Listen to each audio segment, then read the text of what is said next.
하나님의 말씀 보겠습니다. 하나님의 말씀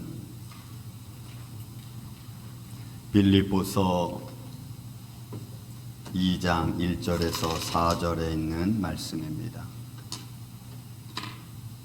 빌립보서 2장 1절에서 4절에 있는 말씀 교독하겠습니다. 그러므로 그리스도 안에 무슨 권면이나 무슨 사랑의 무슨 위로나 성령의 무슨 교제나 국률이나 자비가 있거든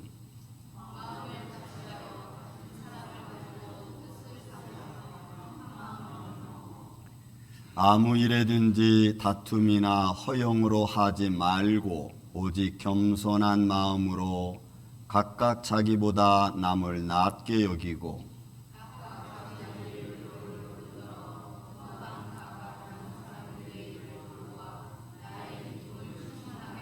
아멘. 기도합니다. 예수님, 주님의 몸된 교회를 세우시고 여기까지 인도해 주신 것 주님 감사합니다.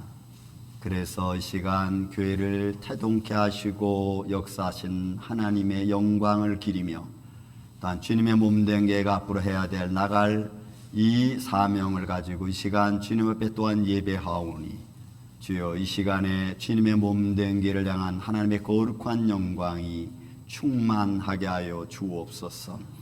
이 시간에도 생명의 말씀을 가지고 은혜를 나누고자 합니다. 종의 입술과 생각과 마음을 친히 주관하여 주옵시고 말씀을 통하여 주시고자 하시는 교훈이 말씀을 전하는 자도 듣는 자도 예수 그리스도 안에서 하나 되어지고 이 말씀을 깨달아 육신의 문제와 영적인 문제들이 예수 그리스도 이름으로 해결되어져 나가는 복된 시간 되게 하여 주옵소서.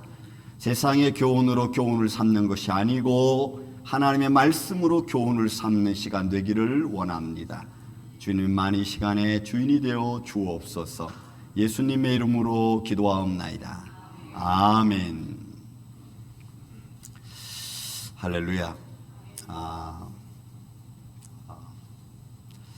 제가 지금 리모컨을 안 갖고 나왔는데 제 방에 있습니다. 제 방 밑에 이렇게 꼽아져 있습니다. 좀 부탁을 드립니다. 여러분, 우리 이 예수님을 기쁘시게 하는 삶은 여러 가지 면에서 다양합니다.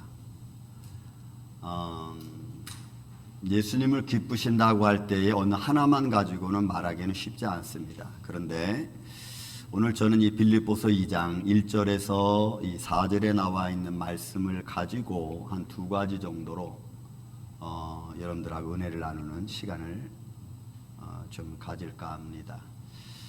그러면서 여러분 꼭 하나 기억하시기 바랍니다. 나는 정말 예수님을 기쁘시게 하는 인생을 살고 있는가? 왜 그러냐면 우리는 그리스도인이고 하나님의 자녀들이라는 보이지 않는 이름을 가지고 있습니다. 그런데 그 삶을 통해서 내가 하나님 앞에 영광과 찬양을 드리는 삶의 과정이 과연 그 이름에 맞게 내가 살아가고 있는지를 여러분들은 잊어서는 안 됩니다. 왜냐하면 여러분 스스로가 고백했듯이 나는 그리스도인이기 때문에 그렇습니다. 맞습니까? 여러분들은 그리스도인이십니까? 그러면 이제 여러분들은 꼭 잊지 말아야 될 것은 하나님을, 예수님을 기쁘시게 하는 인생을 살아야겠다라고 하는 마음을 가져야 됩니다. 자, 그런데 이 빌립보에서 들려주고 있는 이 말씀은 먼저 이 빌립보 교회의 배경을 조금 봐야 됩니다.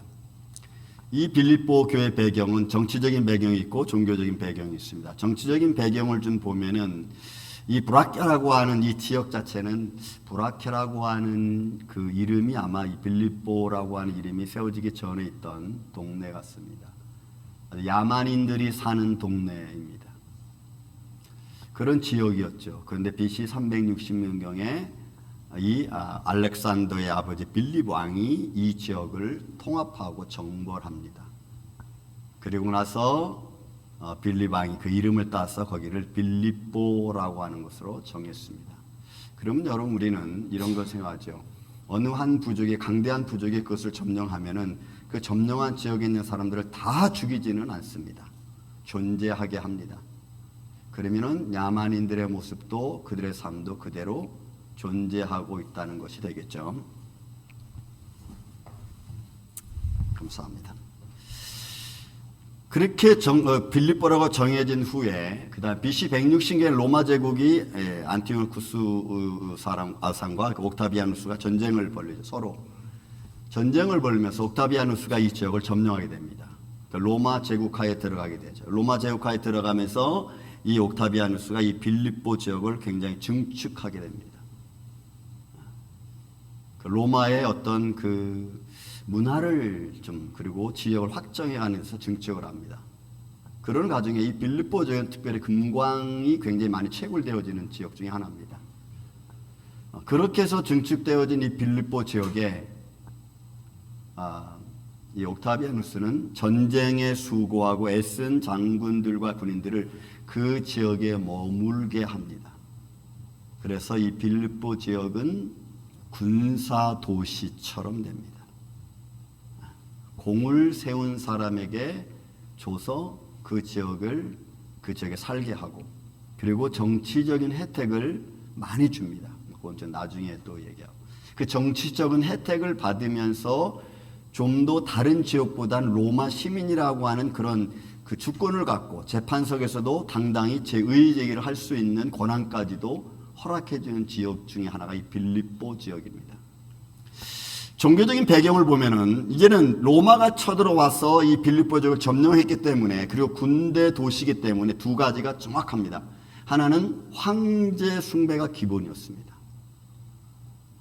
그래서 지역 자체가 황제 숭배로 있는 것뿐만 아니라 또 하나는 그 지역 자체에 가지고 있는 신들이 있습니다.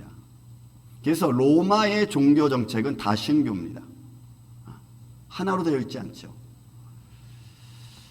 그러니까 로마의 황제 숭배 사상이 그 안에 들어가 있고, 그리고 그 안에서 이 다신교를 가진 이 문화가 그 당시에 살고 있는 이 하라케라고 하는 이 야만인들이 가지고 있는 부족의 신, 그리고 로마의 좀 더 높은 문화가 그 지역을 다스리다 보니까 신분의 격차는 정확했습니다. 그런 배경을 가지고 있으면서 종교 활동이 신앙생활에서 이루어지고 있는 거죠. 그런 곳에 복음이 바울을 통해서 들어가는 겁니다. 그러면 복음은 무엇과 싸워야 되냐면 로마의 문화, 우상 숭배하고 싸워야 되고, 그 부족이 원래부터 가지고 있던 그들의 신과 싸워야 됩니다. 그러니까 이 두 가지의 그 다양한 문화 속에서 복음이 선포되어지고 복음의 길을 가려고 하면은 결코 쉽지 않습니다. 그리고 배척당하기 아마 일수였을 겁니다. 로마인들은 사도행전 16장 21절에 보면 빌립보의 복음을 전할 때 로마인들이 하는 말이 있습니다. 로마 사람인 우리도 받지도 또 보지도 못한, 그리고 그렇게 행하지도 못한 그런 일들을, 그런 풍속을 저들은 지금 전한다. 그러니까 그리스도의 복음이라는 것을 로마인들은 아예 처음부터 알지 못했던 거죠. 그리고 로마인들 사후에서 그리스도교 복음이라고 하는 것은 절대로 그들이 접근 불가능한 신앙이었습니다. 풍속이죠.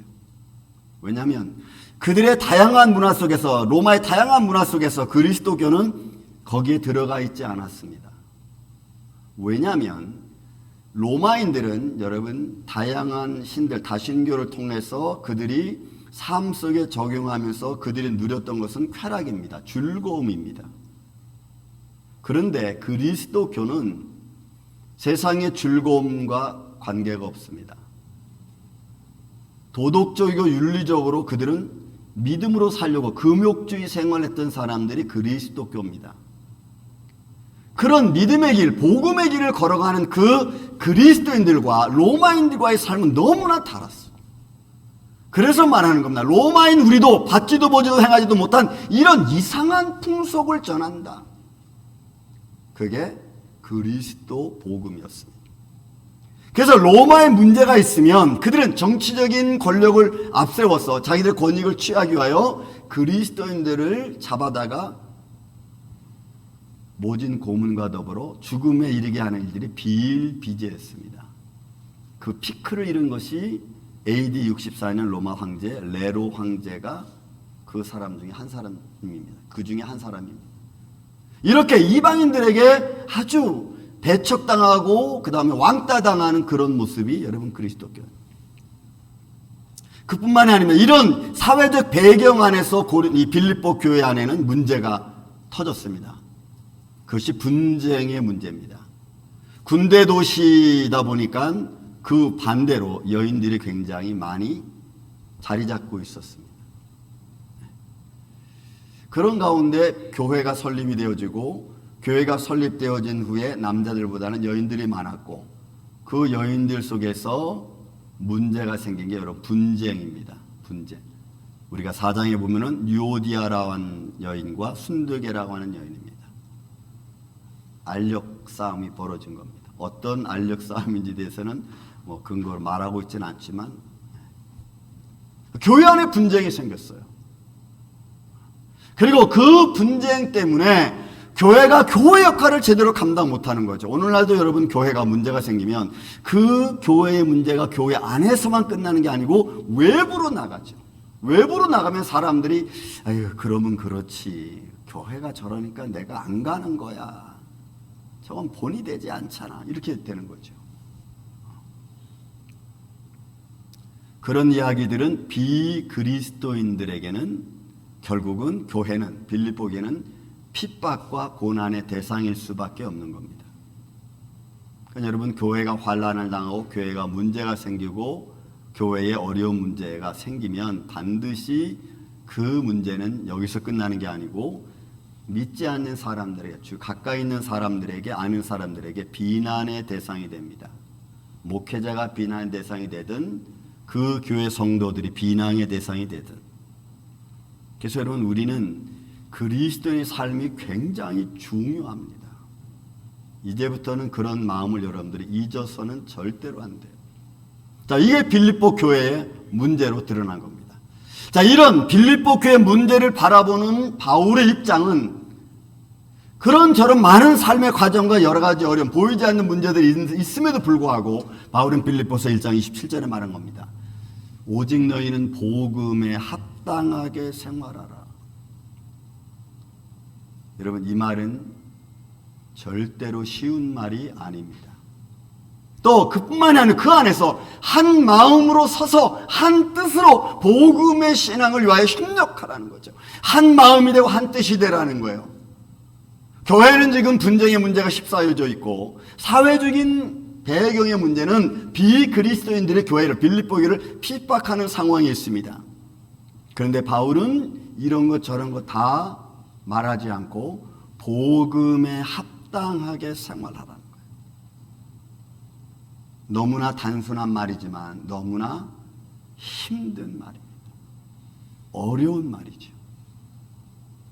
자, 이런 과정에서 오늘 본문에 있는 말씀 2장 1절부터 4절까지 예수님을 기쁘시게 하는 삶 초대 말씀드렸습니다. 여러 가지가 있겠지만 한 두 가지 정도만 살펴보겠습니다. 그 중에 하나가 그리스도 안에서 한 마음과 한 뜻을 갖는 겁니다. 여러분 이 말도 결코 쉬운 말이 아닙니다. 사람들의 마음은 저마다 다 다릅니다. 생각하는 게 다르고, 그죠? 살아온 삶의 배경이 다르고, 자기가 추구하는 진리의 모습도 여러분 달라요. 그런 다른 모습을 가지고 있는 사람들이 한 마음을 갖고 한 뜻을 가진다? 이건 엄청나게 힘든 일입니다. 그런데 그렇게 하라는 거예요. 성경은 그렇게 할 수 있다고 말씀하고 있는 거죠. 왜? 그게 하나님이 예수님이 기뻐하시는 일이라고 하니까. 그런데 이 한 마음과 한 뜻을 가는 데는 그냥 말로 되는 게 아니고 이거는 삶과 생활과 연결되어져 있어요. 생활의 많은 문제들이 그 안에 포함되어져 있습니다. 그래서 이거를 우리는 무시할 수가 없어요. 너와 나의 문제가 거기에 연결되어져 있고 공동체와 개인이 연결되어져 있습니다. 집단과 집단, 공동체와 공동체가 연결되어져 있어요. 한 마음과 한 뜻을 갖는 것. 이제 얼마 있으면 9월 22일 날 우리 호산나 대회를 우리 뉴저지 교회 협의회에서 주최합니다. 많은 교회들이 있습니다. 많은 청년들이 있습니다. 그런데 잘 모이지 못합니다. 저마다 사정이 있고 저마다 계획이 있다 보니까 뭔가 하나를 위해서 간다는 것은 결코 쉬운 일은 아닌 것 같습니다. 여러분 보세요. 지금 바울이 바라보고 있는 이 빌립보 교회 문제들 보세요. 뜻을 같이 하기 위해서 반드시 우리는 해야 될 것들이 있습니다. 그 중에 배려와 양보. 뜻을 같이 하기 위해서 배려해주고 양보해주는. 어느 분이 그런 말씀하세요. 목사님, 언제까지 배려하고 양보해야 됩니까? 사람을 고쳤을 수 있겠습니까? 어려운 말이에요. 그래서 배려하는 것도 내가 얼마큼 배려해야 되는지, 양보도 얼마큼 해야 되는지, 여러분, 내가 시험 들지 않을 만큼, 그리고 그 안에서 서로의 마음을 이해할 수 있도록 이런 절차적인 것도 아주 예리하게 잘 생각해야 될 문제들입니다. 상대방의 의견을 듣는 자세를 내가 잘 가지고 있어야 됩니다. 또 상대방이 서로 이야기할 때 그 이야기하는 면이 뭘 말하고 있는지도 나는 이해해야 됩니다. 내 의견만 계속 내놓을 수 없죠. 왜? 한 마음과 한 뜻을 갖기 위해서. 여러분, 부부 사이에도 남편이 이야기하면 아내가 잘 듣고, 아 그렇구나, 아 그렇군요, 아 그럼 이렇게 하면 어떻겠습니까? 이렇게 대화하는 말을 해야지. 내가 하는 말 다르고 아내가 하는 말 다르고, 아내가 하는 말 다르고 내가 하는 말 다르면 여러분 합일점이 나오질 않아요. 뭘 상대방이 이야기하는지, 그러면 그 말하는 것을 내가 잘 이해하는 게 여러분 너무너무 중요해요. 어떨 때는 내가 손해볼 것도 각오해야 됩니다. 내 자존심이 좀 상해도 견뎌야 됩니다. 상하면서 상대방의 의견을 존중해 줄 수 있는 마음을 가져야 돼요. 왜? 한 마음과 한 뜻을 이루어가는 모습이기 때문에 그래요. 더 나아가면 하나님이 내 삶의 주인이시고 또 나의 주인 되신 예수를 믿는 믿음의 마음으로 살아가는 사람들이 마땅히 가져야 될 것 중에 하나죠. 우리는 말하면서도 상대방의 자존심 건들지 말아야 됩니다. 높니 낮니, 있니 없니, 배웠니 안 배웠니. 여러분, 상대방의 자존심을 건드리는 말 안 해야 됩니다. 무시하는 말, 그런 어투도 비추지 말아야 됩니다. 강압적인 말 안 보여야 되죠. 그런 것들을 우리가 잘 생각하면서 대화하고 이야기하고 이해해야 되거든요. 어떻습니까? 저도 일부러 상대방의 감정을 상하게 하는 말들을 자주 할 때가 있어요. 그렇게 하고 나면 어떤지 아세요? 속이 후련해. 속이 후련해. 그리고 조금 지나면 너무했다, 이런 자책적인 마음이 생겨요. 굳이 그런 말까지 할 필요가 있었나, 이런 거죠.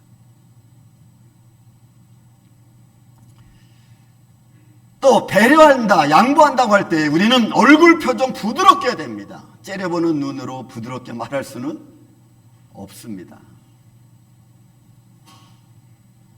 언어, 톤이 부드러워야 됩니다.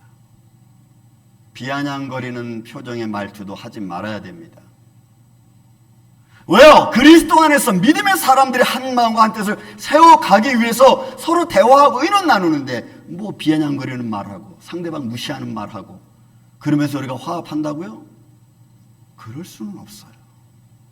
내가 무시당하고 있는데, 저 사람의 말 때문에 내가 지금 무시당하고 있는데 내가 가만히 있을 수 있을까요? 쉽지 않습니다.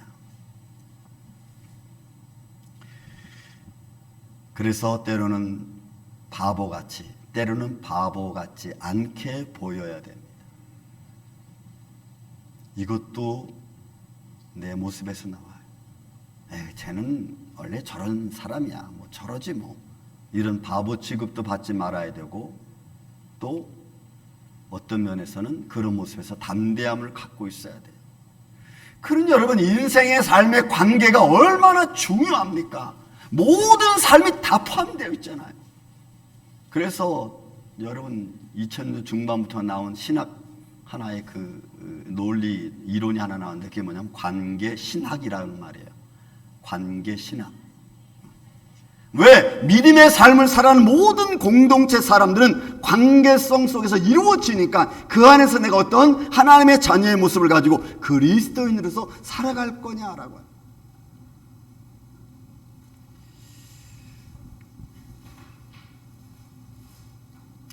이런 한 마음과 한 뜻이 되어 살아가는 모든 사람들에게 바울이 오늘 빌립보서 2장 1절 이렇게 표현합니다. 그 안에서 사랑과 위로, 권면, 자비, 긍휼 이런 교제를 이루어야 한다는 거예요. 이런 교제를. 그리고 거기에 마음을 같이하여 사랑을 가지고 뜻을 합하여 한 마음을 가지라고 하는 이 길을 저와 여러분이, 믿음의 사람이라는 저와 여러분이 걸어가야 됩니다. 믿음 생활이 쉽습니까? 쉽지 않아요. 그러니까 예수님을 기쁘시게 한다, 예수님을 기뻐하는 하나님을 영화롭게 한다는 삶이 여러분 쉽지 않아요. 그냥 좋은 일 열심히 하고 그냥 열심히 교회 다니고 그러면 그게 될까요? 그런 것만 가지고 되지는 않는 것 같아요. 왜요? 관계 속에 있기 때문에 그렇습니다. 사람들이 삶이 변하는 과정에는 제가 보기에는 두 가지가 크게 보기에 두 가지입니다. 하나는 세상의 교훈으로 사람이 삶이 변화되어지는 것을 말합니다. 세상에 좋은 교훈들이 얼마나 많습니까? 그래서 예수님도 바리새인들과 하는 말이 뭐예요? 너는 사람의 교훈을 가지고 가르치니, 이렇게 말하잖아요. 하나님의 율법은 버리고 사람의 교훈을 가지고 가르쳐요. 사람의 교훈 좋은 거 굉장히 많습니다. 그래서 그 세상의 교훈을 가지고 변화받고 새롭게 변화된 사람들은요, 스스로 뭐가 생기냐면 대단한 결단력 있기 때문에 능력 있다고 생각하고 그 안에 스스로가 자만심이 생깁니다. 그래서 독불 장군처럼 세상에 살아가는 사람들은요, 여러분 보이지 않는 것 같지만 그 안에 자존심이 대단합니다. 자만심이. 그거는 누구도 무너뜨릴 수 없어요. 왜요? 그렇게 살아와서 내가 성공했기 때문에 그래요. 보도 셰퍼라고 하는 오랜만에 책 하나 소개하겠습니다. 독일의 소위 그 동기부여 그 경영 컨설팅을 하는 사람입니다. 굉장히 유명한 사람입니다. 이 사람은 이 책을 쓰기 위해서 4,000권의 책을 읽고 아주 베스트셀러입니다. 이분의 글들 중에 뭐 좋은 말들이 너무 많아요. 번역을 참 잘했어요. 그 중에 이 사람이 이런 말을 했습니다. 무슨 말을 했냐면,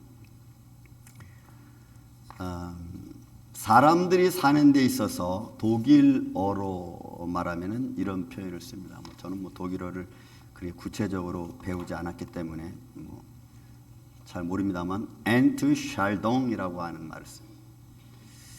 결정한다는 겁니다. 결정이라는 단어인데 이 단어의 의미는 떠난다라는 의미를 가지고 있대요. 떠난다.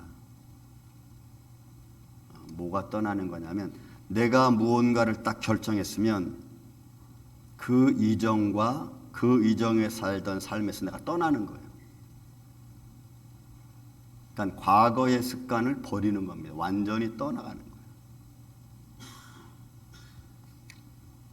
이분의 글 속에서 우리는 왜 변화하지 못하고 실패하는가, 이런 표현을 씁니다. 결정을 내리는 것은 힘들어하기 때문이다. 결정 내리는 게 힘들어한다. 더 정확하게 말하면 자신의 결정을 신뢰하지 못하기 때문이라는 거죠.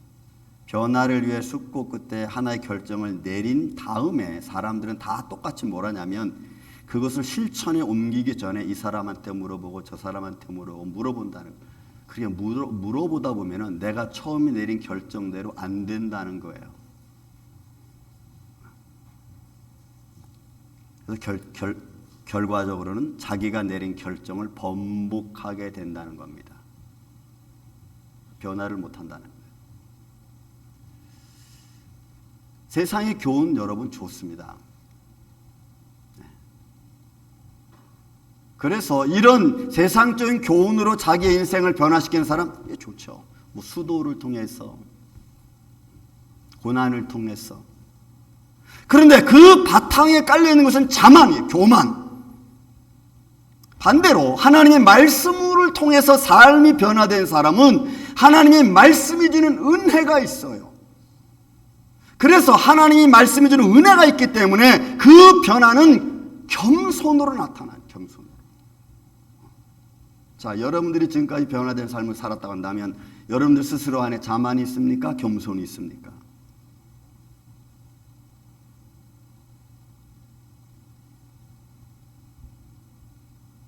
그래서 말씀이 변화의 삶이 진정한 변화라고 우리가 볼 수 있고 사람들 앞에 그리스도인이라는 것을 표현해 줄 수 있는 아주 중요한 요소예요.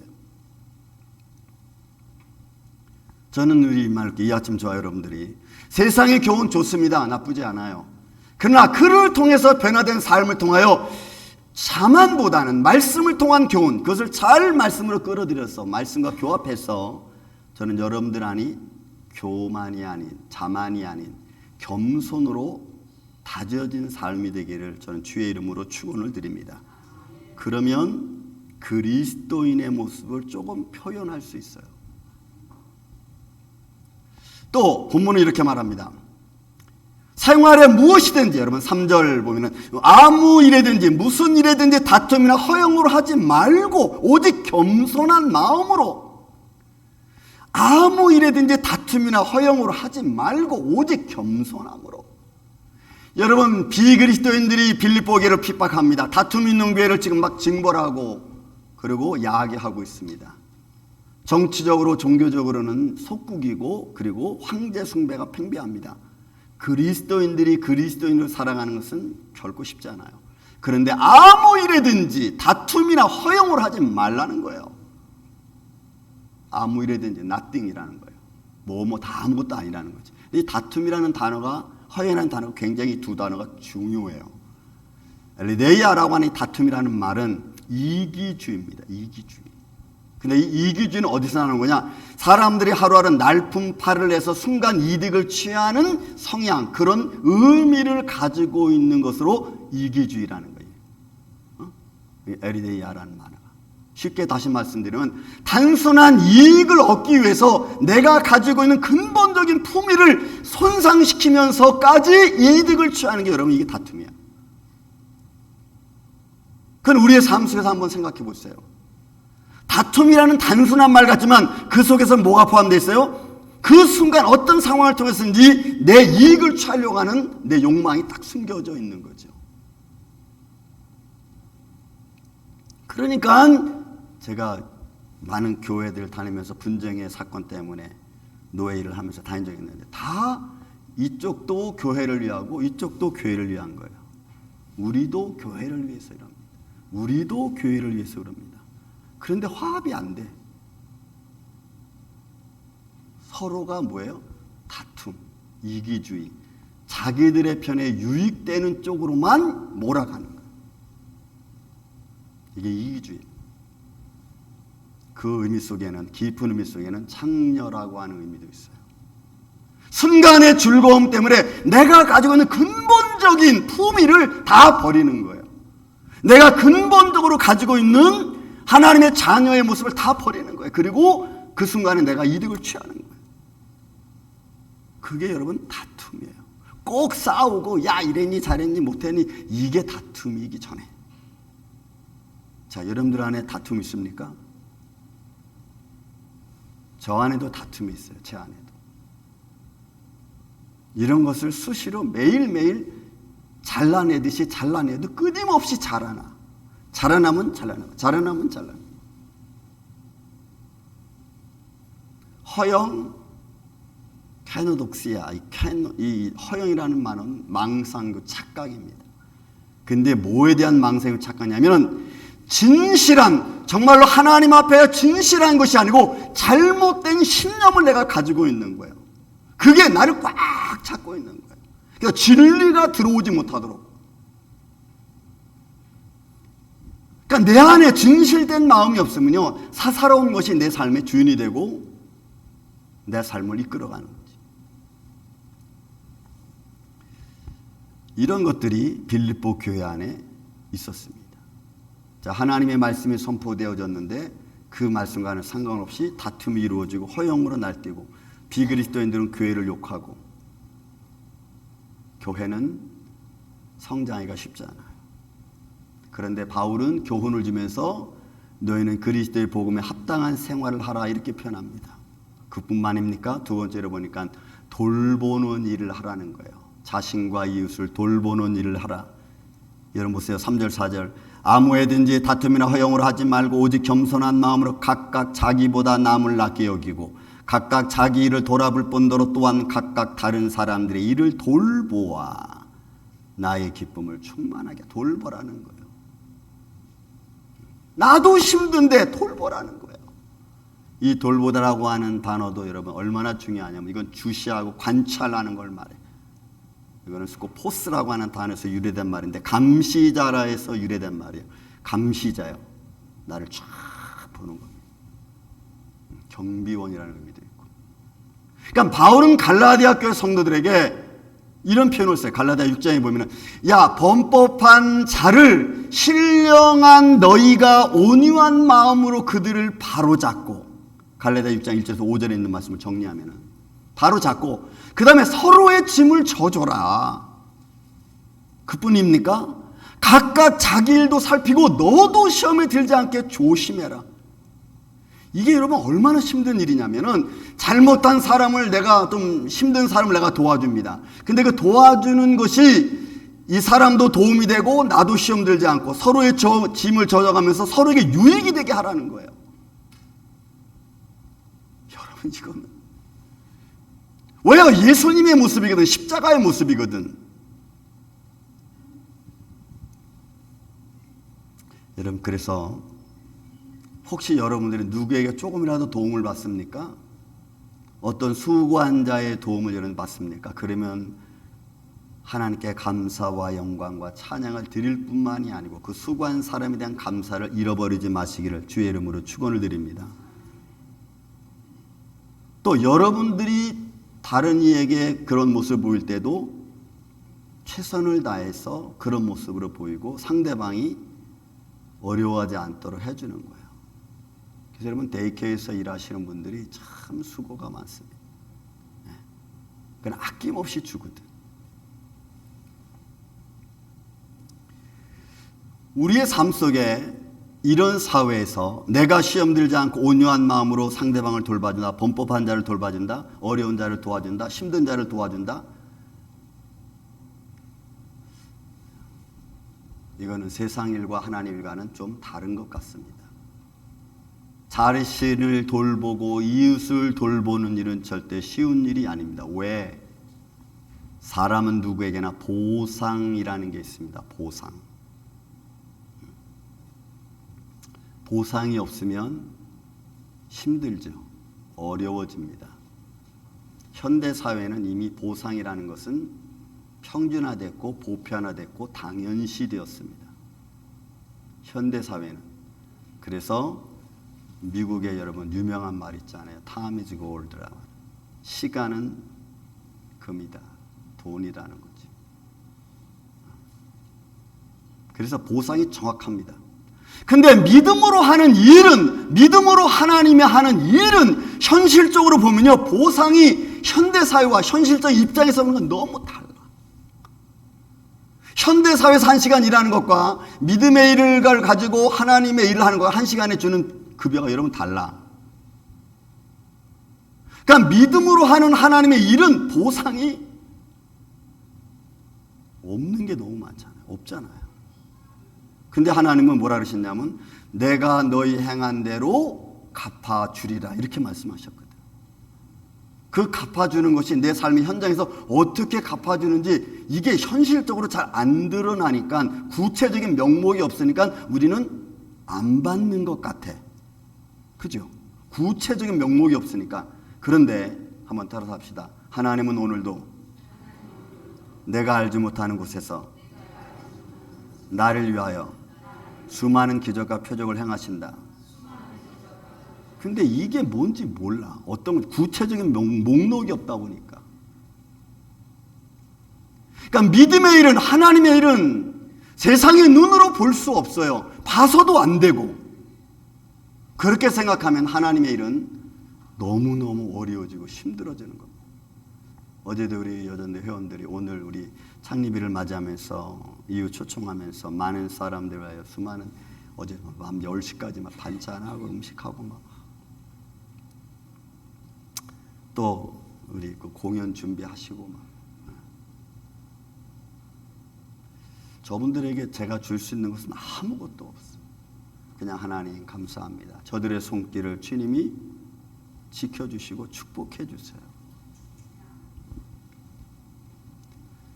왜 그러냐면 현실 교회는 실존주의, 존 두이부터 시작해서 아담스가 실존주의 사상을 1960년대 발표하면서 이게 교회 안에 들어와 버리고 말았어요. 여러분 옛날에 우리 어린아이들이 주일학교 가면은 전도 열심히 하면 전도 열심히 했다는 전도상 주고 또 출석 열심히 하면 출석상 주고 여러분 이 보상의 심리가 이제는 교회 안에 아주 자연스러워졌습니다. 당연시 되었습니다. 이제 누구도 이걸 부정하지 않아요. 저도 부정하지 않아요.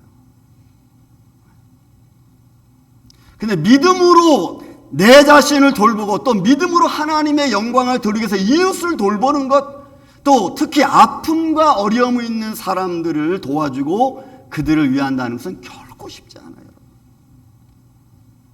쉽지 않아. 그래서 마음이 하나 되고 뜻이 하나 된다는 것은 내 자존심이 여러분 허락지 않아.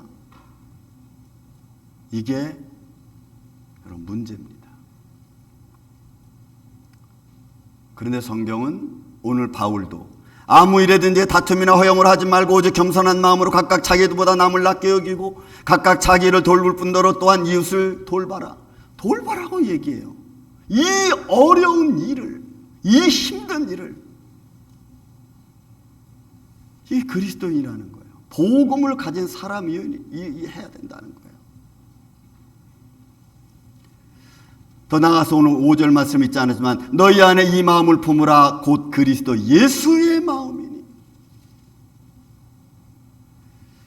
사랑하는 이 아침의 성도 여러분, 여러분들의 가정이 한 마음 되실 예수의 마음 닮으시기를 예수님의 이름으로 축원을 드립니다. 한번 해보세요. 상대방이 막 이상한 말 할 때 내 마음에 분노가 막 일어날 때 한번 딱 참고 고마워 좋은 말 해줘서 한번 이런 마음을 다스리고 한번 상대방이 그렇게 한번 해보세요.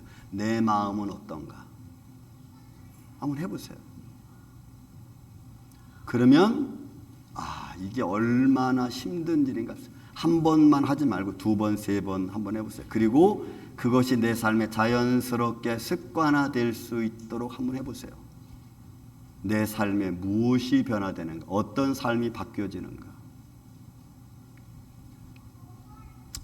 사랑하는 성도 여러분, 우리는 삶 속에 다툼과 허용이라는 것 너무나 많습니다. 내가 생각하지 못한 것이 다툼이었다. 내가 생각하지 못한 것이 이게 허용이었구나. 나는 자연스럽게 그런 것에 물들어 있었고 그것이 내 자연스러운 삶이었다라고 한다면 우리는 예수님이 기뻐하시는 삶 살 수 없습니다.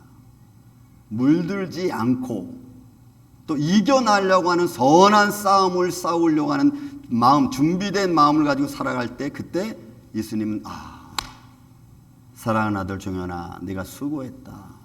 네가 이런 작은 싸움에서 오늘도 승리하는구나. 그리고 한 걸음 더 들어가서 아무 일에든지 2장 1절에 있는 말씀, 사랑하고 자비한 마음 가지고 위로해주고 권면해주고, 그런 상황 속에서 아무 일 없다는 뜻이 서로 교제해주는, 돌봐주는 마음, 그리스도인입니다. 예수님을 기쁘게 하는 삶의 모습입니다. 오늘 우리 교회 창립 기념일을 맞이하면서 많은 수고하신 분들이 있습니다. 그분들을 여러분들이 오늘 이후에, 예배 후에 또 만나고 공연을 볼 때 감사한 마음으로 같이 찬양해주고 같이 기뻐해주고 같이 서로 위로해줄 수 있는 이런 믿음의 삶이 우리 안에서 날마다 이루어지시기를 저는 예수님의 이름으로 축원을 드립니다. 기도하겠습니다. 사랑과 은혜가 많으신 아버지 하나님, 나를 돌보고 이웃을 돌본다는 것 참 어렵습니다. 내가 그렇게 살아와 보지 못했기 때문에 그런 마음을 갖는다는 것 자체도 어렵습니다. 그러나 오늘 바울이 빌립보 교인들에게 말씀으로 들려주었듯이, 그리고 오늘 우리가 이 말씀을 들었듯이 이제는 좀 마음을 바꾸어서 주님 바라보며 이런 이웃을 돌볼 수 있는, 또 나를 돌보고 시험 들지 않고 영광과 찬양을 드릴 수 있는 믿음의 길을 걸어갈 수 있도록 주님이 지켜주시고 축복하여 주옵소서. 예수님의 이름으로 기도하옵나이다. 아멘.